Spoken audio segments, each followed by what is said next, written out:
Hi, How Jorgen. you doing? Good. Good. We Good. are going to start with Roman Madrowski from ESPN. Good. Let's go.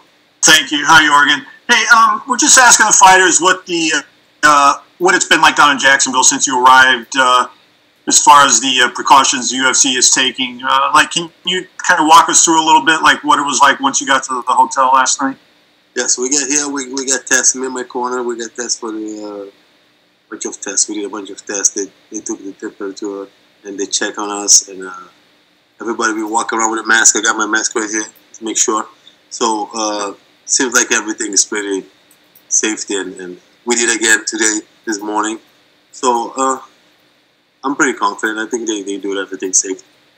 So you got tested again this morning, you said? They just checked my temperature this morning. Yes. I see. Okay.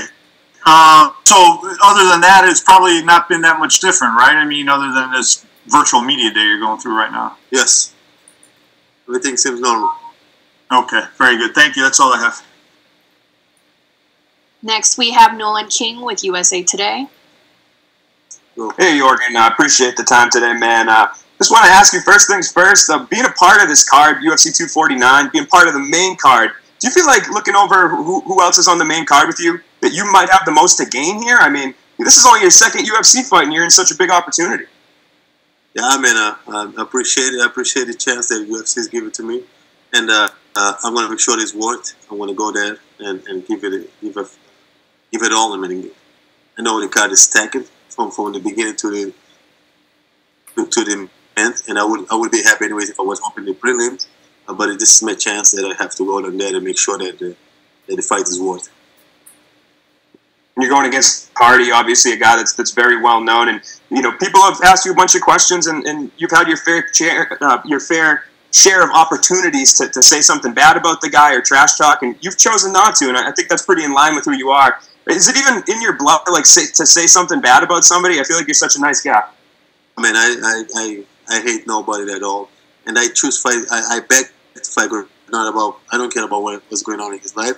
I think he's a super athlete, big guy, and I always like to prove my point that I belong to UFC.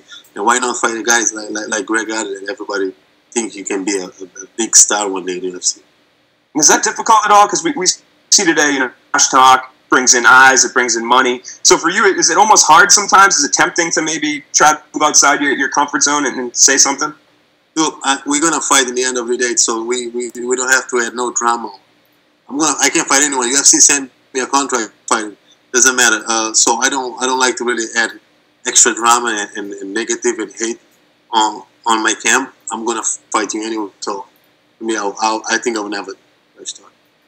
Right on, man. And where do you think, if you go out there on Saturday, you do what you're planning to do, you go out there, get a win, where do you think it puts you in the heavyweight division right now?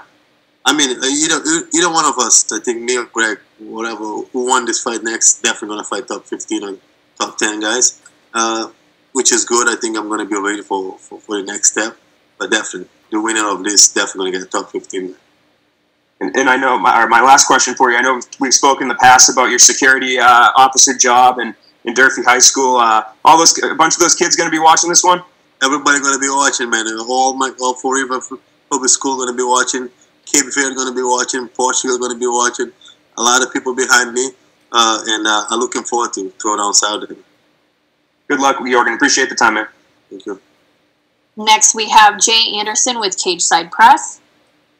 Hey, Yorgan, and first of all, I just wanted to ask, with everything that's been going on, what has training camp looked like for you? You've been able to get the sparring partners that you needed in, everything like that?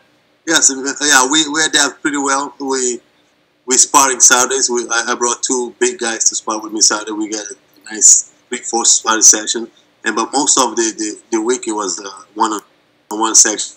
Me and my strength and conditioning coach, me and my jiu-jitsu coach, and my striking coach. So a lot of MMA drills, a lot of strength and condition, and we did get a good amount of sparring. So I'm going to be ready Saturday. It was mentioned that Greg Hardy obviously is a big name, not just in MMA, and with that comes a lot of attention. As a result, have you noticed more attention yourself from fans, from media reaching out to you about this fight? Yes, absolutely, and I'm okay with that. I mean, I got it in the contender series because people thought my opponent was a big thing, and I went there and I finished it. My UFC fight was the same thing. My UFC debut, the guy I fought was a homeboy in Australia, and all the attention that I get was because of him. So Saturday, I know that since the UFC announced the fight, the attention will draw to me, but I'm okay with that. That's what I want. I want people to tune in and the attention because of regarding. But in the end of the night, you're going to be talking about me. And I know you don't want to say anything bad about him. One of the things that we talked to him about, he said he wants to fight 6 times this year. He's ready to fight short notice on Fight Island after this. Do you think he's overlooking you at all in this case? I hope he's not. It's a big mistake. I'm 6-0 for a reason, because everybody else overlooked me and I finished them in the first round. So if you overlook me, I mean, that's a big mistake. Man, I have skills, I have power, I have the will, and I have a dream. Man. I'm fighting for my family. I think they overlook me is a big mistake. All right, best of luck. Thanks very much. Thank you. And your last question will be from Damon Martin from MMA Fighting. Hey, Yorgan, obviously everyone's life has changed during this pandemic, and I know we mentioned, of course, you work as a security officer at a school near your home. Were you able to work at all during this? Like, what has your life been like, during the pandemic? Because I know schools were shut down. Yeah, I mean, I'm blessed enough and lucky that the Fall River Public School keep me working, because we have a program to help the family that can't afford food. So I was part of the program. I was working part-time, 10 to 2 o'clock, and helping people out and get my check in the end of the week. So yeah, I feel blessed that I'm able to work with all this going on. Was there any, obviously this is a very serious situation with the coronavirus. Was there any worry about that, staying safe and things like that? Obviously you got a family, or were you pretty confident, you were protected and obviously able to stay healthy going into this fight? Well, I'm a man of a faith, but I have faith in God. I'm trying the best to protect myself and my family, and I believe UFC is doing the same for all of us. And I'm putting my trust in UFC. I mean, I'm just gonna focus on fight, and that's it.